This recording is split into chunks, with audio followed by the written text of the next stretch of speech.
bonjour à tous. Effectivement, donc Frédéric Patouli, moi je suis le responsable commercial France pour Veracode. Et donc l'idée aujourd'hui, c'est absolument pas de vous parler de la plateforme Veracode et de ses avantages, ses inconvénients, etc. Mais c'est de vous faire un retour d'expérience en fait sur la mise en place d'un programme SecDevOps. Donc chez un de nos clients, et c'est pour ça qu'aujourd'hui donc je suis accompagné de Jean-Baptiste Granet d'Ardian Private Equity et de Laurent Lajugie d'Evoteam. Donc je vais vous laisser vous présenter peut-être en deux mots qui vous êtes et puis surtout l'entreprise que vous représentez. Ouais. Jean-Baptiste Granet, donc je m'occupe de tout le secteur opérationnel côté sécurité pour Ardian Private Equity.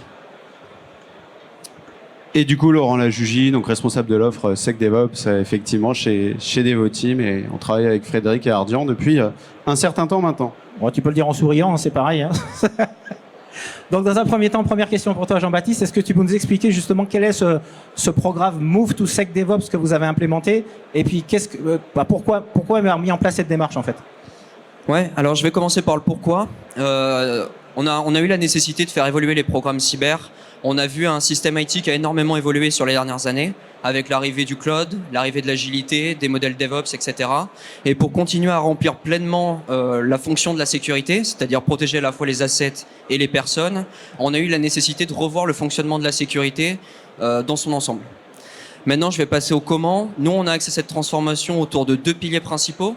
Le premier qui est un pilier humain, c'est-à-dire un pilier qui a pour objectif que chacun reprenne sa responsabilité vis-à-vis de la sécurité au sein du système d'information. Ça passe à la fois par les clients finaux, consommateurs de ce système d'information, et par les experts IT qui vont construire ce système et le faire évoluer. Les premiers, et ça c'est pas nouveau, avec la nécessité d'avoir une hygiène qui est beaucoup plus saine dans ce qu'ils vont réaliser au quotidien, notamment dans l'utilisation d'un système d'information professionnel.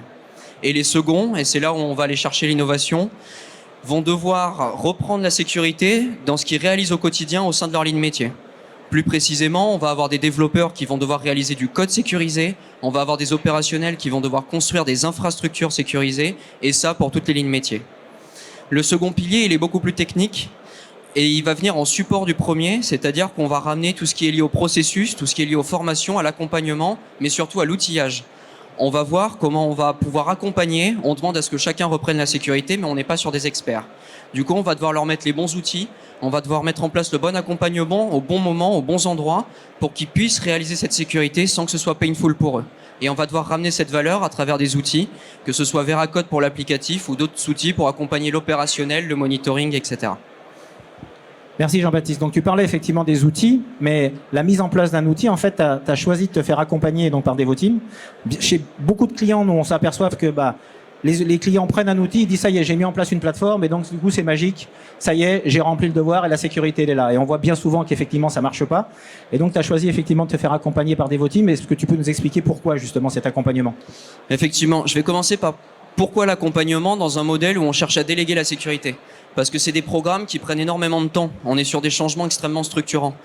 Au-delà de la mise en place de nouveaux systèmes opérationnels et de nouveaux outils, qui déjà, on le sait, est très chronophage, ces changements humains sont extrêmement complexes. On se retrouve face à des personnes qui, parfois, depuis 10 ans, 20 ans, 30 ans, pratiquent le même système d'information de la même façon et surtout abordent la sécurité de la même façon.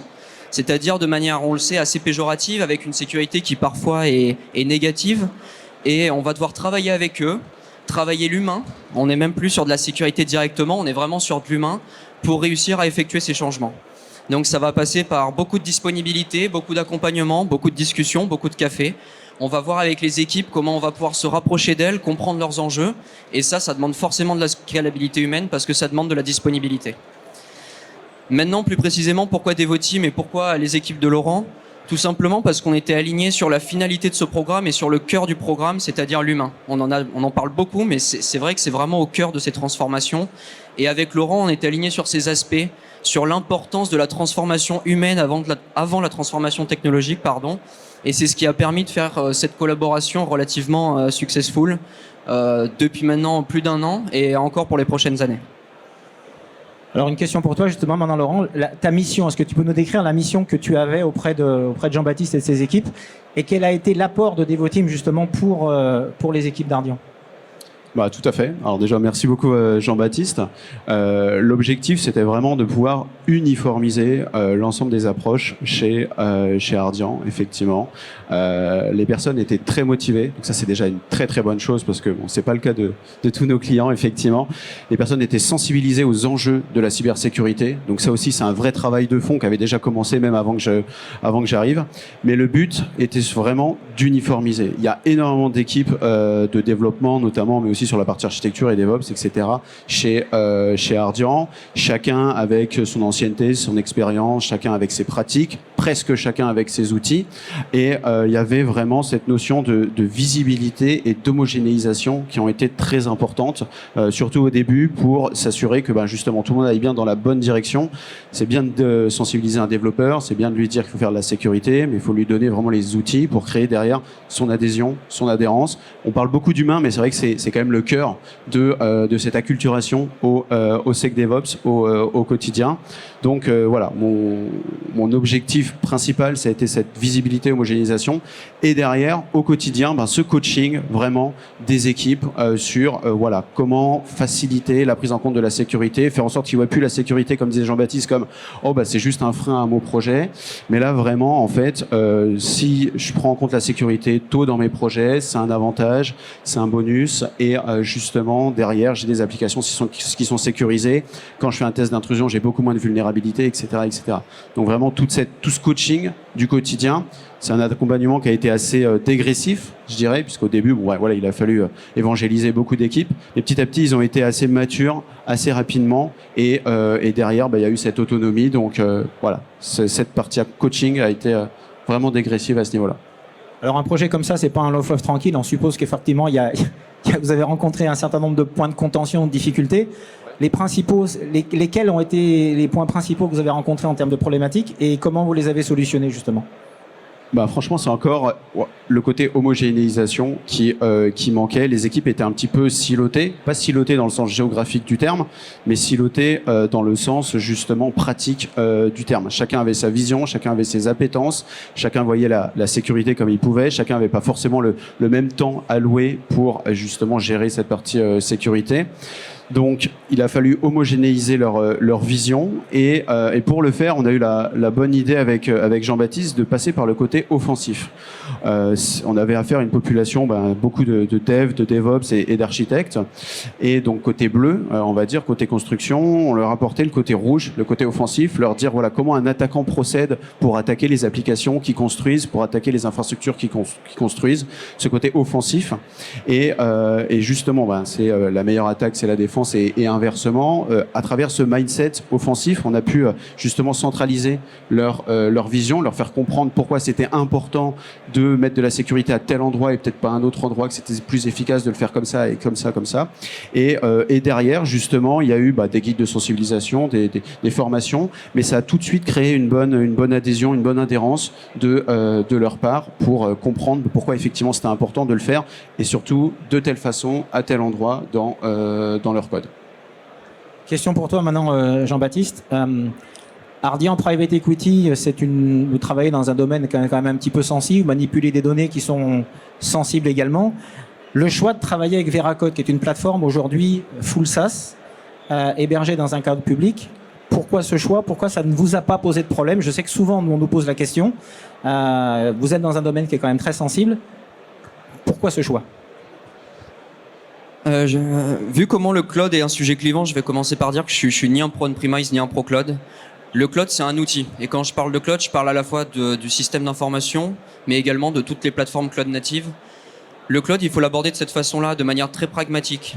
Le cloud, on va devoir mettre en opposition deux choses. Comme tout ce qu'on fait dans la sécurité, c'est le cœur de notre métier.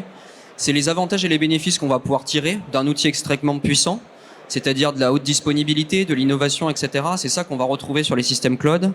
Et on va devoir mettre en opposition à ça les risques qui y sont associés et qui viennent avec.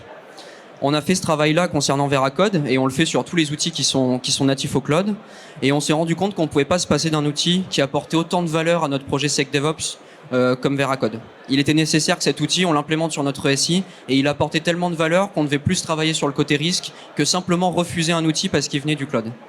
Et du coup, après, en travail sécurité, ce qu'on fait, c'est qu'on vient mitiger ces risques-là. On vient en limiter soit la criticité, soit la probabilité. Et c'est là où on a eu un vrai partenariat avec Veracode et on a travaillé à ces enjeux-là. Comment faire en sorte qu'on réduise au maximum le risque tout en profitant de cette valeur maximale. C'est passé par des notions légales, de contractualisation, etc.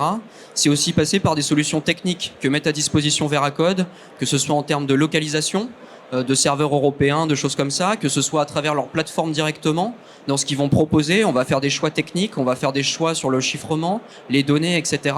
Ils vous présenteront ça mieux que moi si vous venez à leur stand sans doute. Mais ils ont réussi à nous apporter les bons éléments pour qu'on réussisse à mitiger totalement ces risques associés au cloud et qu'ils soient totalement acceptables au sein d'un système d'information. Donc, c'est de cette façon-là qu'il faut aborder le cloud. Toujours confronter ces deux idées-là, s'assurer qu'on tire pleinement avantage de tous les bénéfices que peut apporter le cloud et s'assurer de mitiger les risques. Et c'est pour ça que même au sein d'un système financier, on a réussi à utiliser des plateformes cloud natives. Ok, merci Jean-Baptiste. Et dernière question pour toi, Laurent. Pour les personnes qui voudraient se lancer dans ce type de démarche, la démarche que vous avez mis en place en fait chez Ardian, alors au-delà des 3 piliers classiques, people, processus et solutions et outils, est-ce que tu aurais 2 ou 3 conseils, effectivement, les premiers conseils qu'on pourrait appliquer pour mettre en place ce type de démarche? Très clairement, comme on l'a dit avec Jean-Baptiste, le plus important, c'est démarrer par ce qu'on va appeler un audit de maturité. Voir où est-ce qu'on en est aujourd'hui, où est-ce qu'on sont les équipes et surtout où est-ce qu'on veut aller. En fonction des objectifs, en fonction des budgets, en fonction des formations des équipes, tout le monde n'en est pas au même niveau à un instant T. Il y a des équipes qui prennent de l'avance, il y a des équipes qui sont plus autonomes que d'autres, il y en a qui ont plus envie de le faire, il y en a qui ont plus le temps de le faire. Donc savoir où est-ce qu'on en est, qu'est-ce qui marche justement et qu'est-ce qui est amélioré. Le but, c'est de s'appuyer sur qu'est-ce qui marche pour dire que on n'a pas besoin de tout repartir de zéro, pas de tout déconstruire, mais c'est bien de se greffer sur quelque chose qui marcherait déjà sur certaines équipes pour après le répandre à l'ensemble du groupe. Donc cette histoire d'audit de maturité, effectivement, cette démarche très importante. Et derrière, une fois qu'on a visualisé ça, une fois qu'on a créé sa roadmap, le deuxième point, c'est de s'appuyer sur les équipes les plus motivées. C'est important de ne pas essayer d'acculturer 150 000 personnes d'un coup, toutes les équipes d'un coup, mais bien de s'appuyer sur certaines équipes qui sont les plus motivées, encore une fois, les plus appétentes à la partie justement SecDevOps, pour faire en sorte que ça soit eux derrière qui réalisent ce travail d'acculturation des autres équipes. Après, ça va être des évangélisateurs, effectivement, au sein de leur propre équipe pour vraiment faire rayonner cette démarche. Je crois que c'est quelque chose qui a bien marché parce qu'on en parlait avec Jean-Baptiste et il me disait qu'il y avait même des projets qui aujourd'hui n'étaient pas intégrés dans cette démarche-là et qui venaient justement demander à intégrer justement ce projet-là. Exactement, il y a des security champions effectivement qui prennent de l'avance, si je puis dire, par rapport à ça. Et c'est vrai que c'est une bonne chose, ça montre qu'ils ont eu des bons retours des autres équipes. Et c'est comme ça qu'on crée de l'adhésion. C'est pas en leur imposant, en disant il y a une contrainte réglementaire ou il y a une obligation de faire ça, mais c'est bien que eux-mêmes ils se disent. Et là, c'est une vraie victoire pour nous effectivement de se dire il y a des personnes pas prévues qui veulent se greffer à nous parce qu'ils ont compris tous les intérêts justement d'avoir cette dualité sur la partie outillage et sur la partie processus et humaine pour avoir une vraie culture du SecDevOps à la fin. Ok, merci beaucoup. Je crois qu'on arrive au terme de la présentation.